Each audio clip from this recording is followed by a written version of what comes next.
السلام علیکم ورحمۃ اللہ وبرکاتہ۔ شرط لگانے کی مختلف صورتوں کا حکم۔ ایک صاحب نے مختلف سوالات پوچھے ہیں شرط کے متعلق۔ نمبر 1، دو دوست آپس میں شرط لگاتے ہیں، ہارنے والا دوسرے کو کھانا کھلاتا ہے لیکن وہ آپس میں مل بیٹھ کر کھاتے ہیں، کیا یہ صورت جائز ہے؟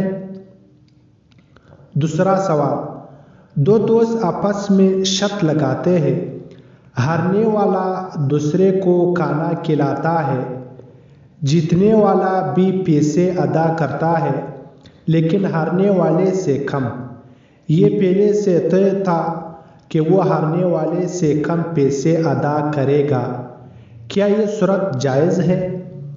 تیسرا سوال، ایک دوست دوسرے دوست سے کہتا ہے کہ اگر تم جیتے تو میں تمہیں کچھ کھلاؤں گا، لیکن اگر تم ہار گئے تو تم مجھے کچھ بھی نہ کھلانا، یعنی ایک ہی دوست شرط لگا رہا ہے، کیا یہ صورت جائز ہے؟ برائے مہربانی تینوں صورتوں کے بارے میں کامل رہنمائی فرمائیے قرآن اور حدیث کی روشنی میں۔ دیکھو، آپس میں شرط لگانے سے متعلق ایک ضابطہ ذہن نشین کر لیجئے۔ اس سے شرط لگانے کی تمام صورتوں کا حکم واضح ہو جائے گا۔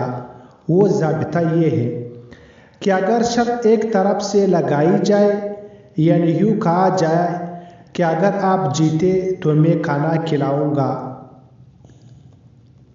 اور اگر میں جیت گیا تو آپ کچھ نہ کھلائے، تو ایسی شرط لگانا درست ہے۔